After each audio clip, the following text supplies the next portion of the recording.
2019 meeting of Pequannock Township Council. Ms. Marsh. In accordance with the requirements of New Jersey's Open Public Meetings Act, notice of this meeting was included in the annual meeting notice, which was filed in the office of the Township Clerk, posted on the bulletin board in the municipal building, published as a legal notice in the Suburban Trends newspaper, and distributed to all persons requesting notice in accordance with Township policy.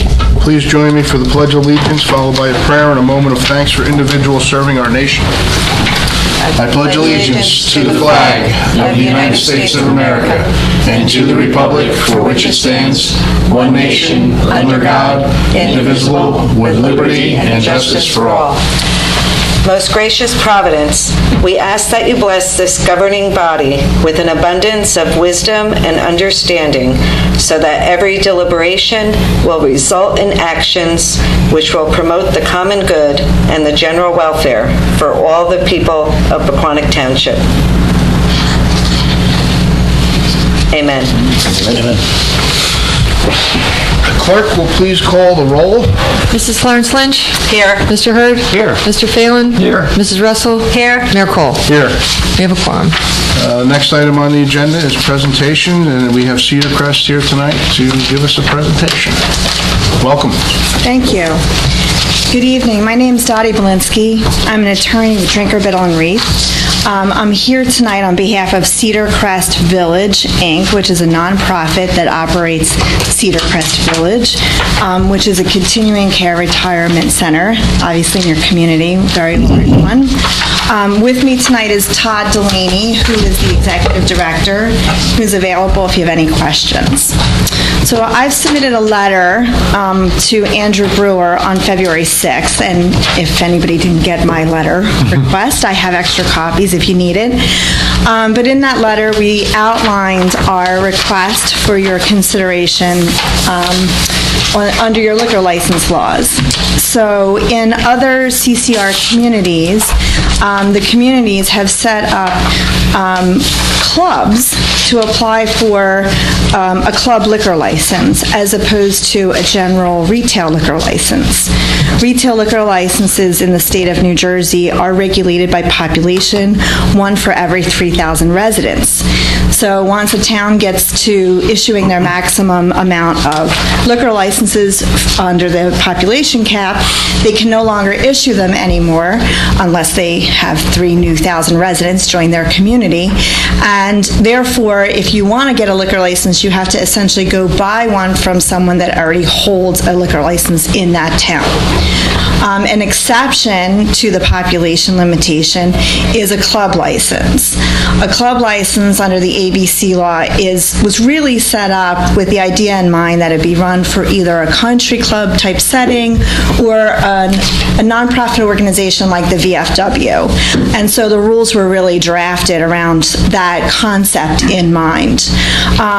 But in the past, I would say probably 5 to 10 years, the CCRCs have been experiencing issues attracting people and to their communities in New Jersey especially because of really our tax structure here. We're one of the worst states to retire in.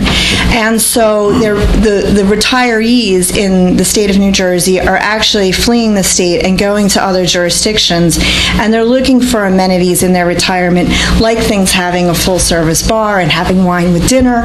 And so therefore the CCRCs have actually been looking to add amenities that help attract people to stay in New Jersey in their retirement. So I've helped other CCRCs. The parent company to Cedar Crest is Erickson Living. One particular application was for Erickson Living in another facility that they have in New Providence called Lantern Hill. And what we've done is in some of these CCRCs, we've set up a club which is comprised of residents and employees, so management participates. We actually form a nonprofit corporation, and the corporation actually applies for the club liquor license and actually runs the liquor business within the facility. The reason why, well, let me back up for a second. There are specific requirements for a club liquor license in New Jersey, one of which is you have to have at least 60 members. The second one is that you have to have control of your facility for 3 years. And the third one is that you need to be in existence for 3 years.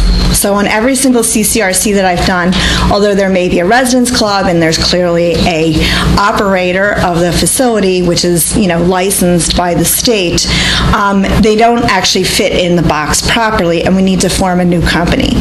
So the regulations under the ABC law at the state level provide that the executive director of the ABC can waive the requirement for the 3 years of being in existence and being in control of their facility if it seems like this is a real club and it's not sort of a fly-by-night, nightclub facility that's just trying to circumvent the population cap for a regular retail liquor license. So Cedar Crest came to me some time ago and they said, we would like to do the same thing in our club. We would like to, or in our facility, we would like to set up a club and get a liquor license and provide that amenity to our residents. We started investigating it and we found out that in addition to all the regular things that we would have to do for a CCRC, your town actually has a limit on the number of clubs. And that's imposed by your local code. It's not imposed by the state ABC law. I don't know the history of that, but you have a limitation of only 3 club licenses in your community.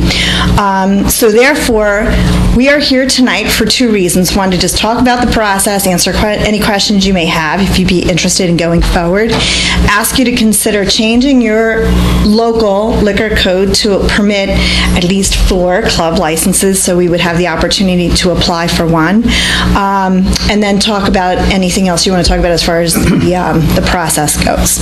So, just so I understand. Sure. Club, the word club. What is the name of the club? Cedar Crest Club? We haven't, yes, it will be something along those lines. We haven't actually formed the entity yet. How are you going to get the 60 members? We have to go to the community and ask them to apply and see who wants to opt in. So we wouldn't be able to actually file the application formally, either for the waivers or so the waivers are an initial step. If you were to amend your code to allow 4 or more club licenses, the first step would be to apply to the ABC for the waiver of the 2-year requirements. In order to submit that application as a first step, we would have to show them that we had at least 60 members. And those are members that live in the community. Correct. I don't have a problem with it, so. Yeah, I don't have a problem with it either. What do we need to do to change the I ordinance? just have one quick question. Sure. She wants to know if she can be a member.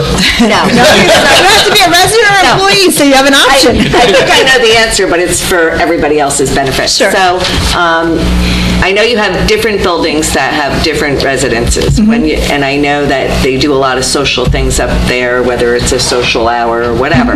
So I'm assuming when you're serving the liquor, you rotate it, or can you serve it in all different facilities up there? So if you think of it like a campus, we would license, we haven't actually done the exact floor plans, but when you license a facility, you actually look at the entire site, inside and out. So if you want to have like a garden party outside, you also have to license the outside if you ever want to sell alcohol on the outside. So we actually go through the entire facility and will identify exactly where will be licensed. That doesn't mean that there's liquor service there all the time. It just means that if they want to have a rolling bar in a certain lobby, they can set it up if it's part of the licensed facilities. So what I've done in some complexes is we've licensed the entire facility except for rooms. Rooms are like private and people can buy their own liquor. If they want to have a bottle of wine in their room, they don't have to buy it from the club. In other facilities, they didn't want it that broad, and there were specific bar areas or dining rooms only that were licensed, along with corridors and liquor cabinets, so they had a very defined area. I think here, given the size of this facility, how large it is, that we would probably license most of the areas that you would have a cocktail party. Thank you. Yeah, no, I don't have any problem. And let me just say, that will all come back before you when we do the formal application. You'll have a chance to review all of that. Now, what ABC has done recently is they've actually, although I don't think they're required to do this, what they've done in the recent past is they've made us submit everything for the initial waivers up front, so you would get plenty of time to review all that, the entire application. Okay, so if Do you only sell to club members? Yes.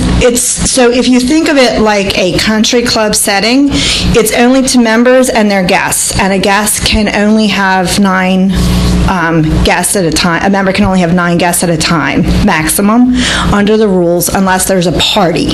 So if you think about it like a country club, you have to go to dinner with your friends, or if you were having a private party. That's the only way you would actually be able to sell to someone outside the facility that's not a member. It's not like a restaurant where you can walk in Right, off but the would street. would they do like mandatory spending limits and stuff like No, the country club does? I don't Like think you have so. to spend X amount per month? No, that has nothing to do with the ABC laws. That's really a function of how country clubs maintain enough revenues to operate. Right. I have a few questions. Sure. So is alcohol permitted up there in the first place? Right now? Yes, they have bring their own. So you're allowed to have it in your residence, and then you're allowed to BYOB to the dining hall? Yes. So why go through the hassle? Bring them into compliance. Well, part of it is, it's a real hassle for them to do that, right? I think To bring a bottle of wine down to dinner and put it on the table? well, they have to go to the liquor store, buy it, bring it in. So once the facility is licensed, that'll all be managed. They'll have inventory on hand, they'll have a wine selection on hand. Only the members will be able to buy it. Correct, So unless you've they're got a how many guest. people up there? 1900? 1,900. About 19. So if there's 100 people that join the club, you only can have 100 people do it. Or other people would have to join the club. And is there a fee to join the They club? could be a guest, though. They could be a guest. The club will design its own fees. So once we get the initial membership in, they will figure out if there is going to be an annual fee. Would it be structured as a nonprofit? Yes. Yes. So you're not doing it to make money off of the people, or they're Correct. not putting it together to make money off the people and buy a $10 bottle of wine and sell it for $50. That's correct. It's just more of a convenience thing instead of everybody going down and getting their own stuff. That's right. They can kind of communal. That's right. And if you look at the average age, Todd, do you know the average age of your residents there? It's about 85. Average move-in age is about 81. And one of the main reasons we're doing it now is we're 18 years old. We're about to reposition every clubhouse and put some major investments in the community to get ready for the current resident moving in, the prospective resident, and what's on the horizon. So we know instead of the large banquet facility that we have now in each clubhouse, we're looking for smaller, more intimate, casual settings, much like any hospitality or hotel you and I would go to, where you've got a different kind of bar service or restaurant, different choices and options for people. That's what the customer tomorrow's and today is really looking for. So we're right in the midst of designing those clubhouses, and it requires to, adjust how we can operate in order to meet the space needs for that service. So you said the average age is 81. Average move-in age is 81, average existing age is 85. And what's the average time that they stay up there? Or in a... I'd say people live, on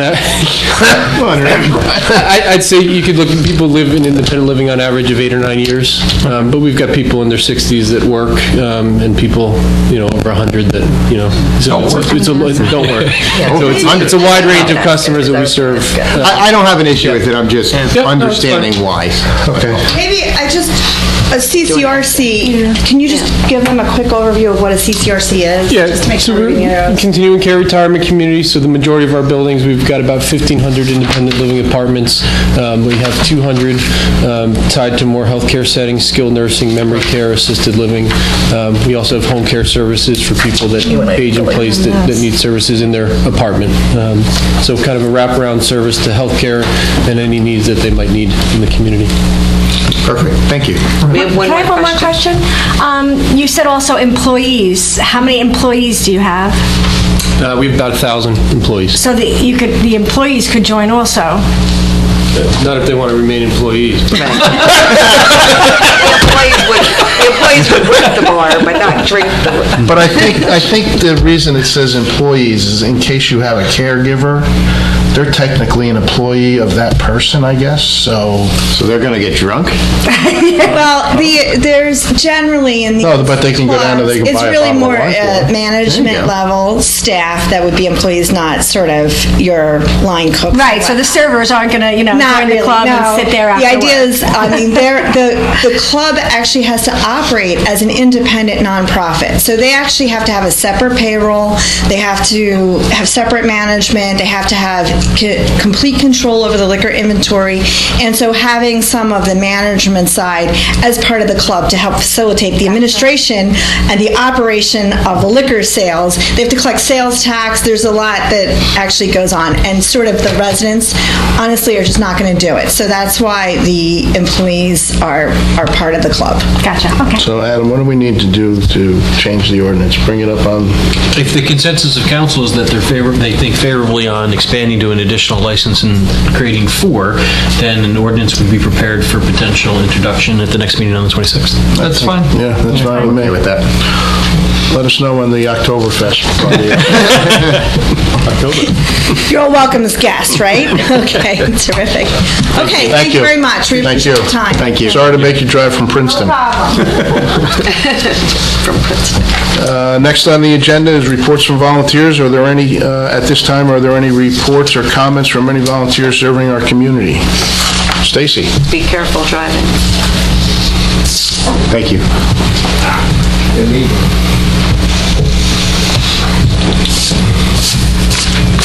Hello. Stacy Ann Webb for the Shade Tree Commission. So we had our meeting on the 28th of January, and I was elected as the new chairperson. Congratulations. Thank you. We talked about getting a municipal membership for the Shade Tree Federation as a municipal membership, and then there would be, I think it's up to 5 members on the Shade Tree Commission would fill those slots. We're getting some of the members core trained. Forrest is looking into the schedule for that. And we're in the process of figuring out the state law that we have to register all the arborists, basically people that will work on trees in our town. So we discussed about getting a sticker for the contractors and setting a fee and charging them, per truck or whatever. Or work out the kinks, I think. And the reason behind that is we don't want fly-by-night people. Right, and the reason behind that is we want good quality people working in our town, not Fly-by-nighters. doing the wrong thing for our residents. So we're also looking at planning an event for the Arbor Day holiday, maybe an open house or something where we can get some of the DPW equipment, out to show and whatnot. And that's about what we covered in our first meeting. It was a lot. Any questions? No. Nope. Perfect. That's it. So that sticker is something that they're going to have to come to us for when... I believe the Yes. existence, is it in state code, or do you need legislative It's action state from the code, council? and so Forrest, who's the DPW liaison, was going to approach Carol. I don't know if he has or not yet. Depends on what you're about to say. About, who would handle the, I'm assuming it would be the clerk's office. The that would. administration of Yeah, the administrative side of it. The state actually issues the registered number. Every contractor will have a number. So I just, the logistics of the actual sticker logo and all that, I don't know whether the state has requirements for that, but that's all things we're working on, so. I think it's more of an operational issue because it's empowered by state code than a legislative issue for the council. But we'd be happy to show you Cal or whatever it is prior to being implemented. Right, the problem is who's going to administrate all the paperwork and all that of stuff, that's what we're Would just I be look like- forward to working like- with Ms. Webb and whatever other staff to figure out how best to situate that, Yeah. whether it's here, Alexander. Just be like, also like with a business application. Right. They're going to be working in Yeah. the town. Right. You know, they have to file certain paperwork, so. We'll figure it out. I'm sure other towns have it, so there's no sense of Wayne reclaiming the has wheel. it. Right. Wayne has it. Yeah, So, those are the things we worked on, and thank this you. coming meeting, we'll work on more. Thank you for the report. Any other volunteers serving the community? No. Next on the agenda is public comment. This public comment period will be limited to a total of 30 minutes. An additional period for public comment is reserved later in the meeting. Did we miss the manager's report? Oh, sorry. Yeah, we'll get before. Yeah, public comments before, right before it. Oh, sorry. He was excited. All right, so I think Got that all was geared up, the, ready to go. individuals are requested to limit their questions and comments to 3 minutes. If anyone wishes to address the council, please wait to be recognized, come to the microphone and provide your name and address for the record.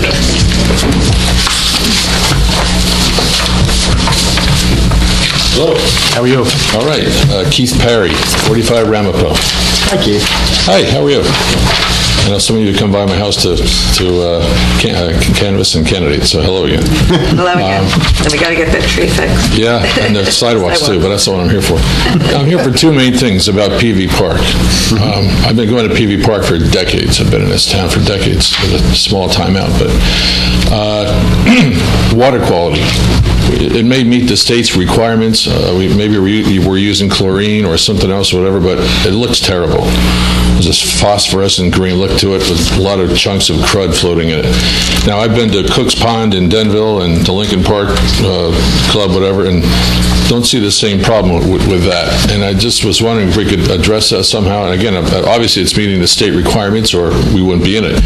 But it looks terrible. Now, way back, we used to have, when I go there, I'd see the lifeguards on their time off just walk through it with a net and pick up some of those chunks. And they don't do that now, and I asked why, and they said the lifeguards have to rest. And I think that's odd because they're not resting when they're chasing each other with the water cannons, you know, so. And besides, it's not stressful to walk through the water once a day with a net and pick up some of that stuff. Maybe each guard could do it once a day. So anyway, I think the water needs some attention. I'm not sure, you know, what chemicals we're using or whatever, but it needs some work. I know of 2 doctors who have told adults in this area that their kids probably got their ear infections from PV Park.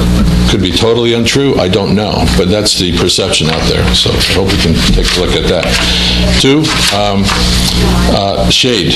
I know we cut down some trees, some came down due to a storm, I understand that, but we need more shade out there, please. If you look out there when you drive up, you see everyone huddled in the shade of the umbrellas that we have out there. A few sunbathers, there's plenty of room for that, who like the sun, but if we could get more umbrellas, I think they're desperately needed. It's a health factor too. It's not healthy to sit in the sun and cook. Over on the right, we could use 1 and maybe 2 over on the left. That's a bigger piece of real estate over there, but I think that makes sense, looking at the health and situation we hear about skin cancer, things like that. So that's what I wanted to say. Thank you. Thank you. Thank you. Anyone else?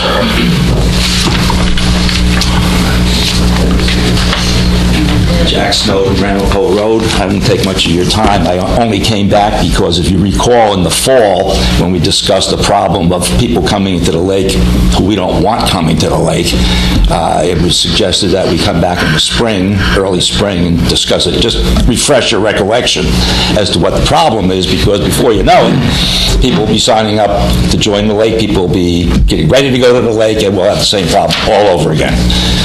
I added up, I made a list, which I won't bore you with, of the lakes in the area that have closed as a result of activity by people who were not respectful of the facility or the people who go there. There were 7 of them that I was able to count right in our area. They had everything from riots to burglaries to a machine gunning in Pleasureland Park. It wasn't the people of Oakland who were machine gunning each other. It wasn't the people from Butler who were swimming across Suntan Lake and burglarizing the houses on the other side. And it's not people from Pequannock that are doing the undesirable things in our lake. We've had thefts, a beach chair. Can you imagine stealing a beach chair? That's the mentality of these people. They walk along and say, oh, there's an unattended beach chair. I think I'll take that. You used to be able to leave your beach money on the chair and nobody would touch it. Now you can't even leave your chair there. They come in under the fence, so they're clearly not paying. When you confront them, which we did, about going under the fence, they rely on your typical city tactic of intimidation. They send the biggest, toughest-looking guys over to tell you to mind your own business or else.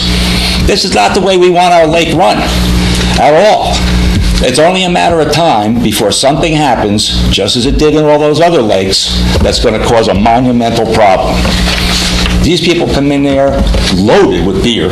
They supposedly had a baby shower. So these men come walking in, the men, with boxes of Pampers on their shoulders. Now, if you're a man, you have to put a box of Pampers on your shoulder to carry it. You're a pretty sorry excuse for a man. There weren't Pampers in there. Come on, let's not be foolish about this. And it's particularly irritating to everybody else who would dearly love to have a beer on the beach, but the rules say no. And that's okay. That's the rules. That's the rule. Not for them, it is. They'll do whatever they want. They smoke dope on the beach. They change on the beach. They change their children on the beach. They wash them off in the water. They go into the water fully dressed. We don't want this. I understand that it's necessary to try to make as much money out of this lake as we possibly can, but that's not the way to do it. I think we learned that years ago with all the other things we did. If you cut back and make it unpleasant, people will not go. And before you know it, you'll have a lake which is purely outsiders going to it. People in Pequannock can say, I don't want to put next to these guys all afternoon. No way. So if you're good with that, and your insurance company is good with that, that seems to be the way you're going. Because if I was a young couple in town and I went down to PV Park for the first time with my children, and I ended up next to this group banging bongo drums all day, yelling and screaming and smoking dope and doing all kinds of things, I would never go back. And I think that's exactly what we have to face. So, Jack, let me just stop you for a second. We understand what you're talking about. We're going to look very closely at it during our budget meetings this year. We hear you loud and clear, and we're going to take a look at what amount of money are we really taking in by having it open to outsiders. So, yeah, I don't think much. I'll tell you the truth. Let us find out. It's mostly, from my experience, it's mostly Sundays with these big parties there is what it basically was. We're aware. Good, because I went on the website today and looked, and there was a area for people who are non-residents to pay. Now that makes it look like an open lake. Again, it's too early. People are not going to be registering yet, and we're going to talk about it. Yeah, we just got to get that down. The other thing, just very briefly, is you can't expect these kids who are gate guards to turn these people away. Nope. Right? No 16-year-old girl's going to look at one of these monster guys and say, you can't come in. It just isn't going to happen. Last year, I go to the lake every day if it's not raining. Last year, I never saw the ranger there, not once. Now, if there's any place he should be in town, it's PV Park, where large groups of people congregate. I don't know where he goes or what he does, but he doesn't go to PV Park. I think we have an email. Well, wherever. I don't even know because I never saw the ranger there. But we at least need a ranger to back up the gate guards. So if they say no, they have to have somebody they can go to besides another lifeguard. And if you don't have that, then they're going to be constantly intimidated. But anyway, I really didn't have any big complaints or news to make. I just wanted to refresh your recollection that this was a big problem last year, and it's not, as word spreads, it's not going to go away. So, Quick question for you. Have you gone to the Parks and Rec meeting and voicing concerns over there as well? I've voiced concerns at the Parks and Rec Committee for the last 40 years and never saw anything happen as a result of it. So have I gone recently? I may not be real bright, but eventually I get the message that it's wasting my time. Okay. All right? Thanks a lot. I appreciate it. Thank you.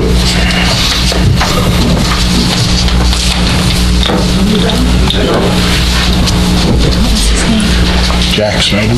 Go outside because it's nice swimming water. Yeah, be careful. It's still really slippery out there. Hi, I'm Norma Snowden, 52 Rampo Road, Pumpkin Plains. And to me, I don't know how much money it brings in, but we really need, if we have to pay somebody to come, even the police department to come down, it's a mess. I go every day, and it is awful. Bongo playing on the beach. One day I was there, and some girl, she didn't belong there because she was wearing fully clothes. She's running the lake, and she's screaming at her brother, I don't want to have to say it. And I said, language, there are other children here. Her mother came down and said to me, oh, you're a bigot. I said, I'm not a bigot. I don't want to hear it. I don't think you want your son to hear something like that. They are not respectful. They don't know the rules. Unfortunately, our guards don't know the rules. The gate guard does not know the rules. When that group of people came in with Pampers on their shoulders, I said, do you really think that was Pampers? And he goes, no, but I can't look into that. And I don't blame him. He's a kid. And why should he put himself on the line for what? Whatever he makes. It's not right. This is not taken care of, and we've had too many other lakes closed. This is too important to us. Can I ask you a question? Certainly. Have you seen, you guys have been there for a very long time. I learned to swim there. I just saw the movie on YouTube about PV Park. Really? Amazing. Yeah? Over the last 5 years, let's say, have you seen a difference, or has it kind of been like this over the last? As soon as they changed the rules that anybody could go, that's when you saw the difference. You can drive in the parking lot and see New York license, because it's a free-for-all. Why would you pay to go down the shore? And it's going to cost you $100 to go down the shore, and you can come here. And they don't Are you care. seeing it, you said it's mostly getting on worse. Sundays? Mostly on Sundays. Not during the week, or? Not so much, no, not so much during the week. It's big parties, which really makes a big difference. And these people don't know how to swim. They're from New York City. How would they know how to swim? I can't tell you, and when you see it, you can tell what's going to happen. Some guy, big guy, comes out, and he's got his kid on his shoulder trying to swim to the raft, and they can't make it. And it's like the guards are just waiting for it. Why should our kids have to go through that? Why should we have to go through it? We can't be making that much money. The day somebody drowns and we get sued, like the last time, then we'll be sorry. And if this happens and you people let this go ahead and let it be a free-for-all and something happens and the lake closes, it's going to be your responsibility. I'm sure the people from Oakland said, oh my gosh, this couldn't possibly happen in Oakland. It did. There was machine guns. McDonald's Lake, all kinds of problems. They used to go from McDonald's Lake, cut across Alexander Avenue, swim across Woodland Lake, and go to PV Park. Nobody stands there and watches. And it's not, they don't get paid enough. We don't have enough facility. We can't expect some teenage girl to tell them, you can't go under the ropes, and you can't go under the gates, or they want to play ball, just throw it in the water across the ropes. Nobody knows the rules. And we have to have rules. That's the only way we can exist. We have to have rules.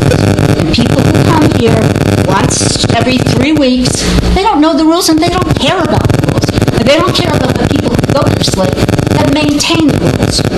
And it's really, I'm telling you, this is a bad, bad situation. I wouldn't say anything, but it is really bad. There's nobody there that you can say, well, this person is doing this. And playing bongos all day at the lake? We don't even put our radios on. We know the rules. We grew up with the rules. Most of the people who live in this town grew up in this town. And this is a very bad situation. And it should absolutely be addressed. Adam, do we track incidents at the lake? I assume there's incident reports that we track everywhere, so I have to follow up with the Parks and Rec staff. And do you think we track it like in different categories, or do you think it's just? I have no idea. I'd have to follow up and find out. And as we review the discussion throughout the budget process, I'll absolutely. Right, because we really look at, the young lifeguards are not going to be the ones. No, why should they? They won't, and I wouldn't expect them to. That's not right. I wouldn't let my child do that. Well, as we discussed the last time this came up, there's a hierarchy and there's a procedure to deal with things. So if there's an issue where there's a non-compliance item for someone who's a lifeguard, they're elevated up the chain of command and there go isn't a with the chain police coming department. down. Adam, last year we had It may be a subject of training, it may be a subject of dressing, but there absolutely is a chain of command, there absolutely is a way to deal with it. Now, if there's an issue with training or certain individuals, we'll definitely go into But you 2019 can't train season somebody with who's that. 95 pounds if they're going to go up against some big person. I respectfully disagree with you, because it's not a physical altercation. It's a simple decision where if there's an incident of noncompliance, you elevate it up the chain of command. Respectfully, I was a lifeguard. I was 14 years old once. I dealt with the same issues that you're talking about now. So there's a way to handle it. I appreciate the concern, and I'm not dismissing the concern, but there are a number of things that we need to do to address it. Well, you have to have somebody, the police department should be there, or we don't have the Parks and Rec person, and I know she's a girl, and she's very nice. She was there once, and it's not her fault she spread thin. But if you want to go out and you want to spend money on having another guard, well, that's foolish. What money are we making off these people? Half of them crawl under the fence. This is... Well, I'm neither taking position for or against the policy. I agree with what the councilman said earlier. We need to review it as a component of the budget discussion. With respect to the incidents, we'll take a look, and the training will make sure that everything's in place. I don't think you'll get any incident reports, to be honest with you. I don't think. I was there one day when Emily Brewer was there. She was a head lifeguard, and she's a big girl, and she's a very, very strong girl. She had to go up against this big man who was having a fight with her about a basketball because she asked, please, could you pass it on to other people? He was horrible. I mean, her father's a policeman, and he was just abusive to her. Why should anybody have to take that? This person did not belong at that lake. We pay taxes. I mean, after kids go to school, don't go to school anymore, what are we paying taxes for? I mean, police department, of course. Honestly, I understand. But this is one thing we really, really enjoyed. Like I said, I understand the concern, and I think we definitely need to review it. I would like to know how you feel about the fact that this is a lake that most of the money is paid for in taxes. Why should we have to put up with this situation for how much money? So again, I don't know if I agree with this lake being paid for with most of the money being taxed. How many other lakes do this? Which is the benefit of the budgetary process that Councilman Phelan mentioned. We have to review it as we go through it. We need to do a fact finding. As you're well aware, I'm new. So this is the first budget process that I participated in with the council. So we're going to go through a fact-finding mission. I don't know what happens and how because I haven't done it yet. So as we move through, we will. But it certainly is not fully supported by tax dollars. We did not, 5 years ago, have the situation. We had a structured, you could only go to the lake if you were a member or a person that lived in town. And if you lived in town and went to the lake, that was fine. You couldn't bring a guest. We never had these problems before. Well, this is... so we're definitely going to look into it. Let us look at how much revenue are we really bringing in from... Is that important, Rich? Yes, it is. How much It's revenue... not important that we're going to have the lake Finish closed. what I'm saying, please. We allowed you to talk, now I'm going to talk, okay? The bottom line is we're going to look at how much revenue we're taking in from people out of the area who are using the lake. If it is not that much money, then it's not worth it. That's exactly what I said here, and that's exactly what everybody up here agrees with. But if it gets to the point where the lake closes because of these situations... We'll close it because we're not making money, then that's fine. Well, this is tax money. But you're going back and forth with me here. Let us look at it, okay? You're sitting here and you're arguing with us, telling us all these things, which you told us back in the fall, and you're reiterating it again now, and I'm telling you, we'll take a look at it, okay? If you keep going over and over the same thing, we're just... Right? Okay. You're repeating yourself. But I want to know how bad it is. I want, you people aren't at the lake. No. So how But can we trust you guys to give us your opinion, right? Mm-hmm. And you have given us your opinion. So, just to recap, we're going to take a look at the numbers. Let's see how much revenue is actually generated by people that don't live in Pequannock.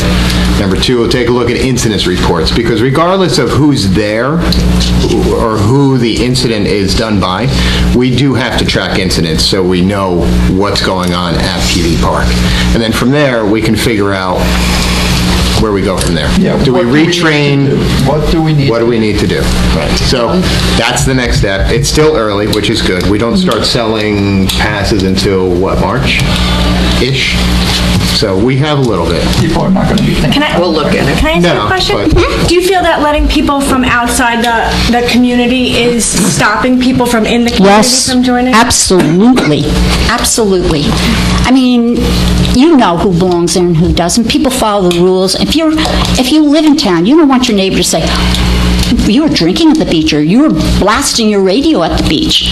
We all know the rules, and these people don't. And I don't. You could do that at whatever, down the shore, whatever you want to do. But you have a nice private little lake. Why should we have to put up with this? We're going to give it some good luck. Okay, thank you. Thank you. Anyone else? This is going to be the last one, and the 30 minutes is up, and then we'll... I give 30 seconds, I'll be done. Keith Perry, of Ramapo again, about two very practical things. Number one, or number three now, whatever it is, we need more grills. We're always, people jumping on them at 10 o'clock in the morning and you can't find them.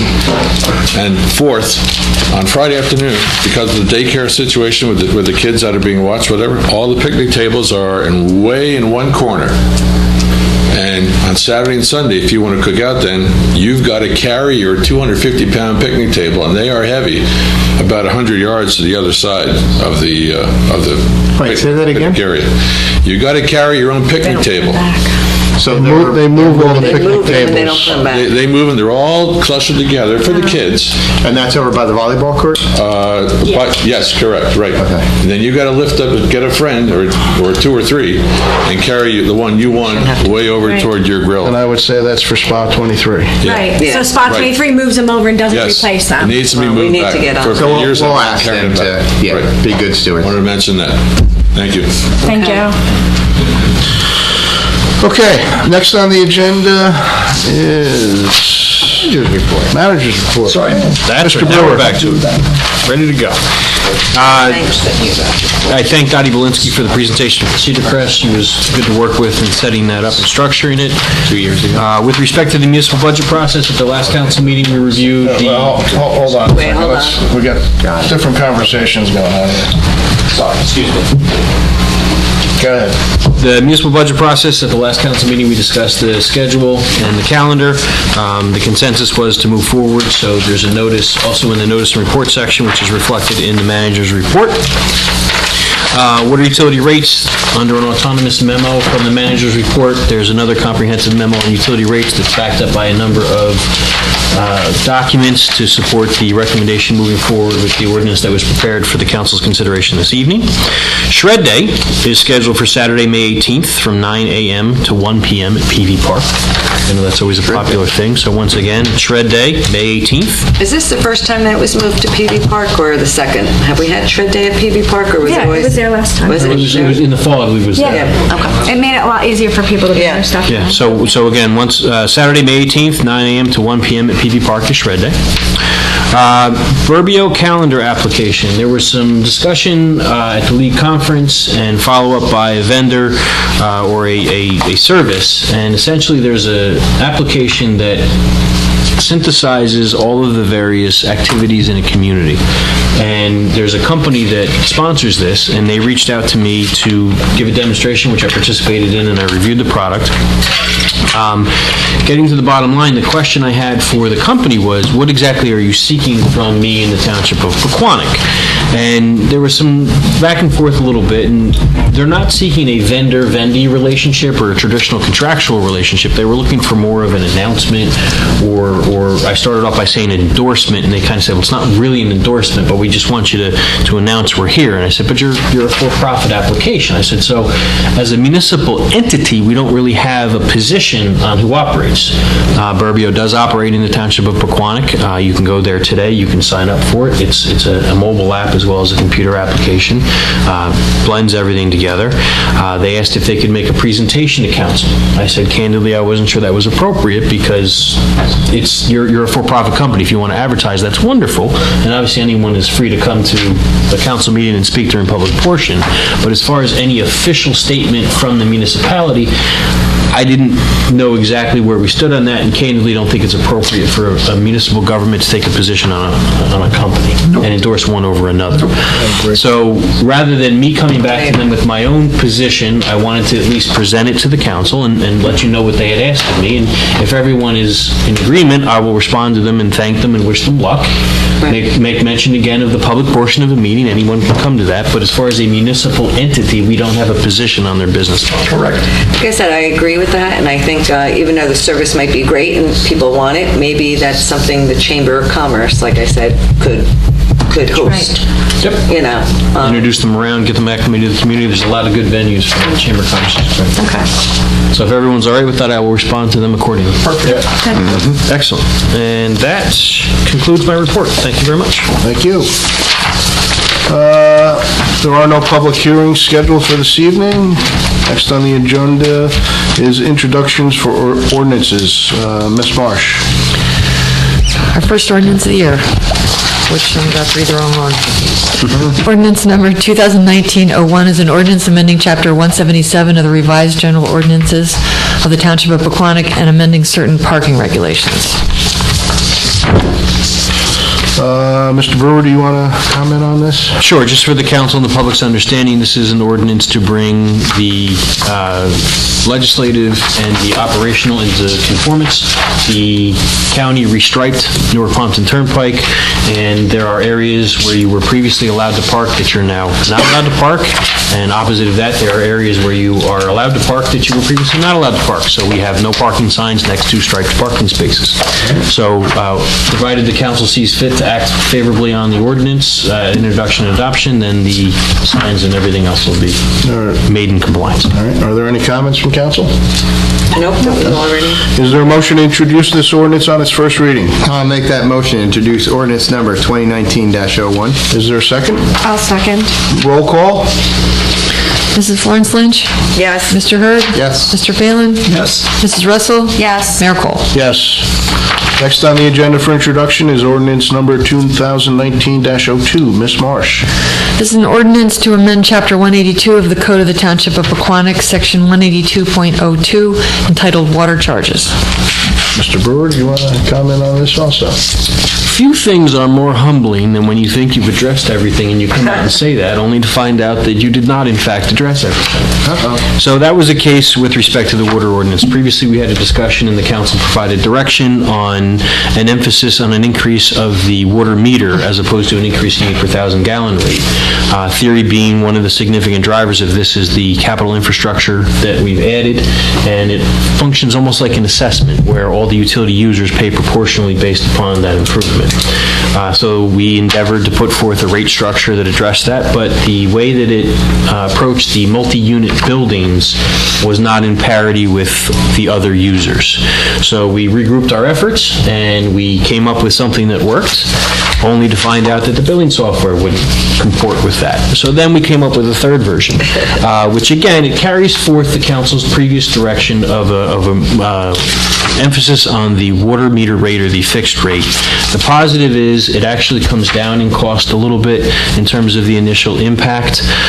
It is a rate that phases in over 6 years, the first 3 years being the significant 3 years, and there is parity among the various different sizes of the multifamily or the multi-unit buildings as well as single-family homes. So the recommendation is to proceed with the new rate structure. With respect to the multi-unit buildings, just for the benefit of the audience, there is an aggregation effect because we have a rate up to 30,000 gallons and then beyond 30,000 gallons. So if you have a 3-unit building, the aggregation is you get to 90,000 gallons before you trigger that greater rate. So that remains in effect. Previously, we had a rate where the first 3 units were $5 for a meter fee and then $5 thereafter for each additional unit. We've restructured that to now have 1 meter fee per building.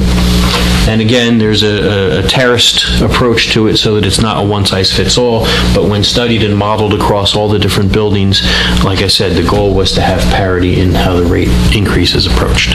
So should the council feel favorably, that is the ordinance. If anybody has any questions on it, I've had conversations with our large water users to alert them to this fact because the proposed rate increase would be effective effective January 1st. So I've spoken with all of them. I've met with many of them. I've provided them with information. If introduced, I'll give them documentation so they can approach their budgets accordingly. So nothing really changed with the residential, it was just the...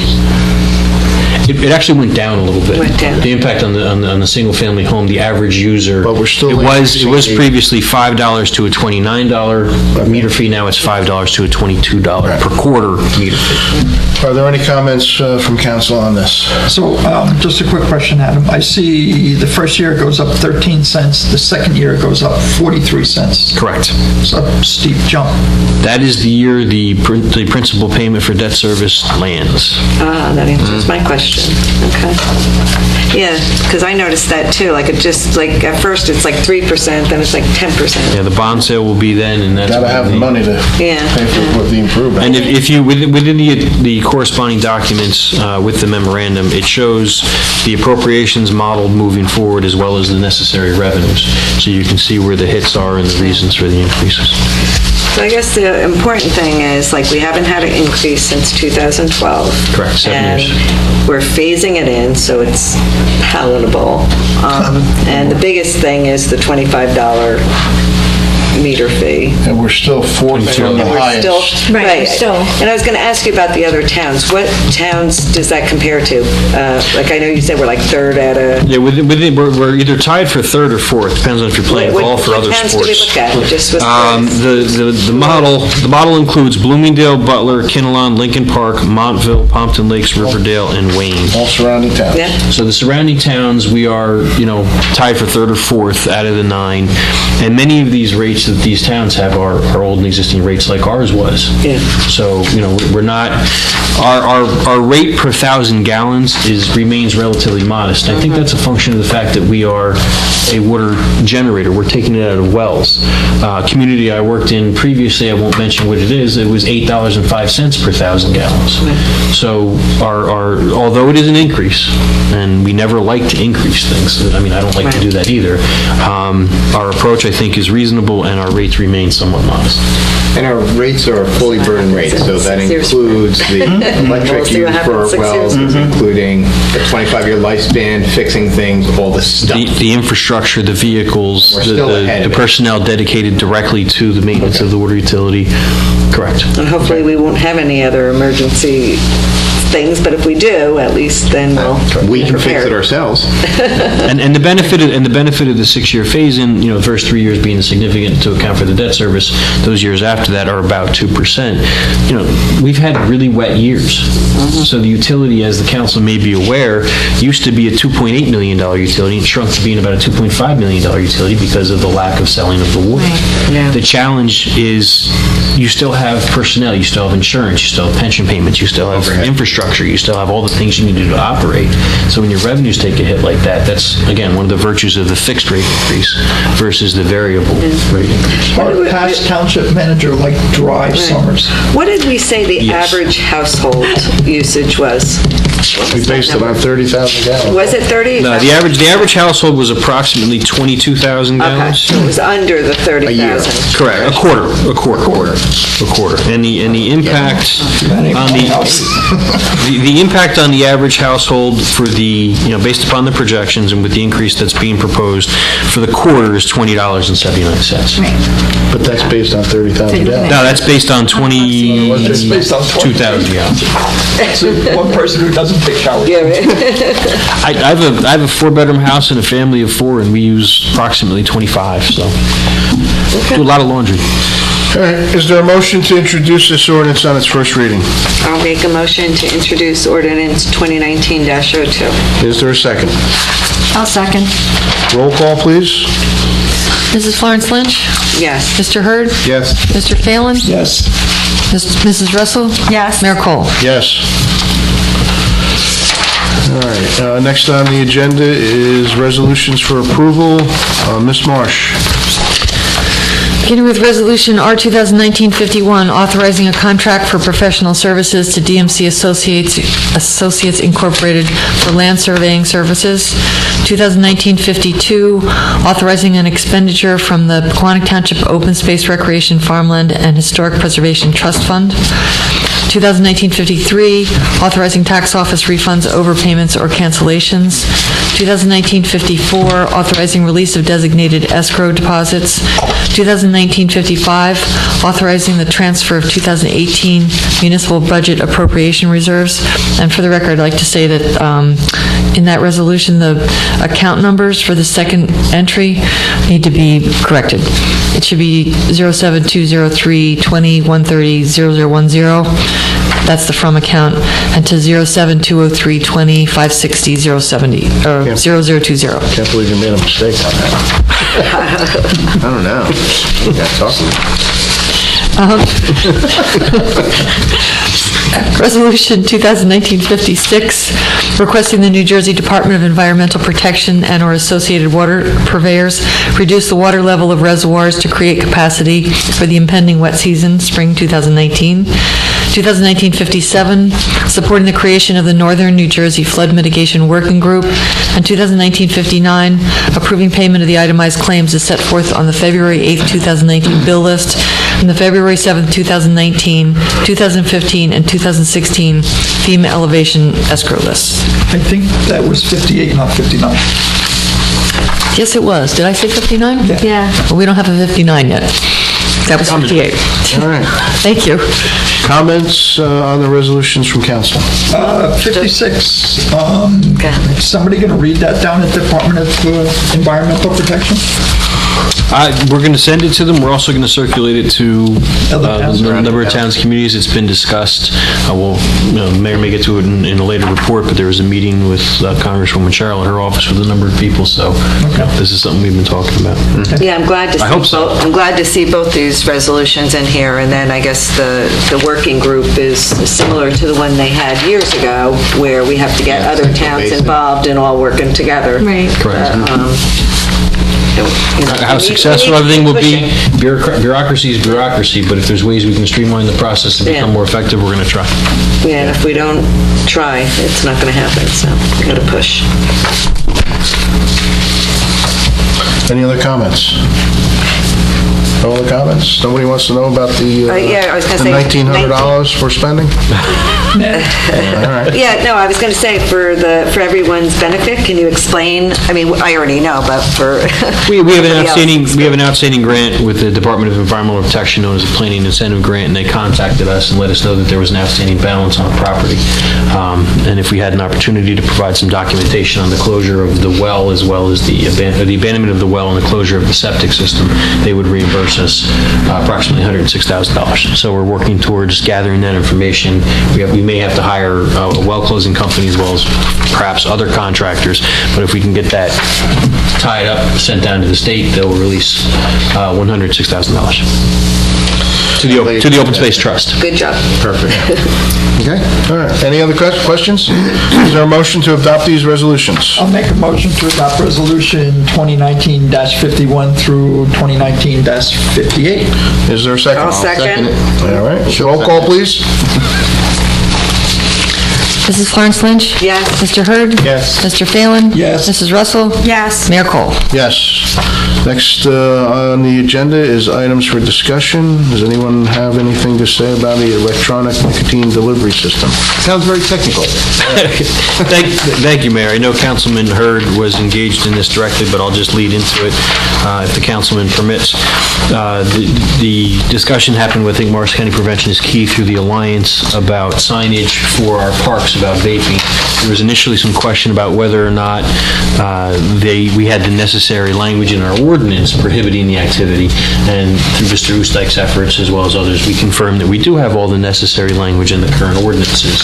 But when it comes to the signs, I'll turn it over to Mr. Hurd. So they're willing to buy signs for our parks that also include no smoking and no vaping, to specifically put it out there. But before we consider accepting it, we want to make sure that the laws are in line. So now that we found out that they are, then we should accept it. Yeah. should we accept it? I mean, they're free, they're looking to do it for us. They just want to put, no smoking as well as no vaping. Absolutely. Perfect. I'm sure our DPW crew will be more than happy to put those new signs up.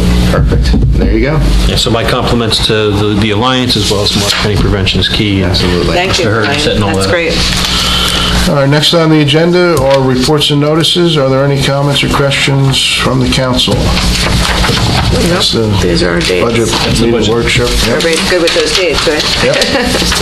First one is the Saturday, the 23rd, from 9 to 12. Correct. All right. Next on the agenda is council reports and announcements. Councilwoman Florence Lynch. Let's see, just a couple of announcements on my committees. The Flood Advisory Committee will meet this Thursday, February 14th at 7:30 here in this room. And as I mentioned at our last meeting, the meetings are going very well now that we have our flood advocate, Jennifer McCulloch, is that how you say her name? Coming to the meetings. She's been doing a terrific job. So I can't say enough about her. We're glad to have her on board. The Senior Advisory Committee met for the first time. They're meeting on the first Tuesday of every month at 10:30. One of the events that the seniors have coming up is on February 19th at the Senior House, which is also a Tuesday from 1 to 3. They're holding their Valentine's Day luncheon, and the town manager and myself will be going there again because Adam had so much fun at the last meeting. He's going to go back and give answers to their questions and give them updates. I did invite them to bring tomatoes. I will wear a poncho. And the Pequannock Police Department will be there doing a presentation to the group. So they get a nice turnout at that luncheon. What do they have, 50, 60 people? Yeah, maybe it was more. a packed room. Yeah, fully packed room. So they Filet love mignon and lobster for all. Yeah, they love their luncheons. And then, what else? The Economic Development Committee, their next meeting is February 27th, and that's also here in this room. Thank you. That's it. Councilman Hurd. All right, thank you, Mayor. Okay, so we talked about the signs. That was through MAC. I appreciate that. A couple of things really quickly. The movie. It was asked through the Historic Commission. What's the gentleman's name that's doing the movie? Paul Basante. Paul Basante. So he had asked the Historic Committee if apparently he has T-shirts and he wants to give them out. And he was asking them if he could or have them give it out at the train station. So I guess the question is that something that they have to ask you about? There's labor, because he wanted to do it over a couple of days, like 3 nights kind of a thing, and make that the point of where you pick up the free T-shirt and it has everybody that's supporting the initiative. It is kind of a good idea. For us, it brings people to the train station, but then there's an issue of who's going to give out the T-shirts. Who and how and what's on them. If you wouldn't mind, if you could ask them to circle back and contact me, I'd be happy to work through the details. And All right, provided it's acceptable, we can move forward. If there's issues, then I'll... It says before nation or whatever. Yeah. I just want to vet it and make sure there's no Well, other issue. they had a question before them just saying yes, I appreciate is there that. a certain way to do it? Okay. So that's that. Wood. So I stopped by the wood pile the other day by DPW. There was a bunch of people taking wood out of there. Second time, which was great. Everybody really appreciates it. It's excellent. Would be nice if they could cut into 16-inch chunks. But hey, that's just nitpicking. We accept volunteers, What are your boys doing next week? especially members of council. Yeah, right? No, Want to but, swing an axe, we can have a training session to ensure compliance with all safety. but wait, I thought we were supposed to keep our chainsaws on our own property. All right. That was great. The historic, I talked about the shirts. Grains of Hope is open. Let me give you the actual URL to register. It's always interesting. So it's GOH 2019 PEQ.evanbright.com. And if you are going to sign up, I suggest that you sign up quickly because there's over 700 volunteers already. Yes, it's really packing up. There was a question actually in the... I don't sign up, I just go. Yeah, there was a question in the meeting on how we're tracking it, is it getting bigger and whatnot, and it's getting huge. And as Mayor said, a lot of people are signing up already, and it's just released. So I encourage everybody to sign up. Again, it is GOH2019PEQ.evanbright.com. And that's all I have. Thank you very much. All right. Councilman Phelan. The planning board met last Monday. We gave an extension to the owner of the Toyota/Volkswagen place about parking their cars on the property. We gave them an extension of 120 days so that they can work it out. Evidently, there's a turtle or something. What was it, David? Turtle or something? Oh, no, I'm sorry. Artifacts that they have to look for. Turtle artifacts? No, artifacts. They have to hire an expert to make sure there are no artifacts. Arrowheads. Right, that are being disturbed over there. So we gave them a 120-day extension, not extension, but breather for parking the cars where they're parking the cars. After that, we will take them to court. We should have told them if they find anything, they need to give it to the Historic Commission. Yeah, we weren't thinking, Dave. That's it. That was the only thing on that. That's it? All right. First aid squad meeting was last night. Oh, Kyle, sorry. Councilwoman Russell. Yes. So, Environmental Club meets tomorrow at the Senior House. The library will meet on the 20th. The Parks and Rec, there was a lot of concern over a ranger report that did say there's a lot of garbage being found at the parks. And segue into that, the mayor's cleanup is April 6th. Mayor. And we also discussed the possibility of finding possibly a group, Eagle Scout or whatever, to possibly do a pavilion at PV Park to help with the shade, something similar to what's at Greenview. So they just kicked that around. Can you bring your own umbrella to PV Park? Yes. If it's too sunny, bring your own umbrella. That's a lot to lug. No, I think we did. We always brought our own umbrella. Right? In the cart? What, the one that goes over your arm? Oh, yeah, no, I guess it's not that. Yeah. What do you do at the beach? Yeah. See the diapers. Yeah, no, you're right. But it'd be nice to have like a pavilion where they could go if it drizzles and, you can hang out there. What? The snack stand? No, like a pavilion. Would it have a TV? No. Almost, what they have at Greenview Park? If they do that, my recommendation will be then to do it on the opposite side of that's what they were the thinking. park where the clubs are not. On the other, yeah. Because if you build it, it's just going to be overtaken by about 23 kids. Sure. Budget. Then bongos. We talk about that in the budget. Yeah. Yeah, they went a little sitting there and played bongos. Anything else? No, that is it. All right. Sorry, that I missed you. Over. So First Aid Squad met last night, 72 calls in January. Melissa and I have served on the Citizen of the Year committee for the last couple of years, and if it's okay with everyone else, we will continue to serve on that committee. Letters will be going out shortly to the organizations for nominations for the Citizen of the Year. We're trying to get a little jump on that this year. So is everyone okay that Melissa and I stay on that? Good to me. Okay. The sign at the high school that the council pays for is $450, so that comes to $75 a person if there's 6 people on it. Mr. Brewer said that he'd be willing to join us. Do I get to vote? Charge him 50%. I'm waiting to hear, I'm sure it's Pequannock FBLA, but I will... Just send us an email. I will be back in touch with that. Right, send us an email. Yep, I will do that. Yeah, we got to get that. Saturday, May 4th is the PBA car show. So if you have any antique cars or any cars that you want to put in, reach out to the police department. June 5th will be the Senior Olympics, and Pequannock will be hosting the Senior Olympics this year.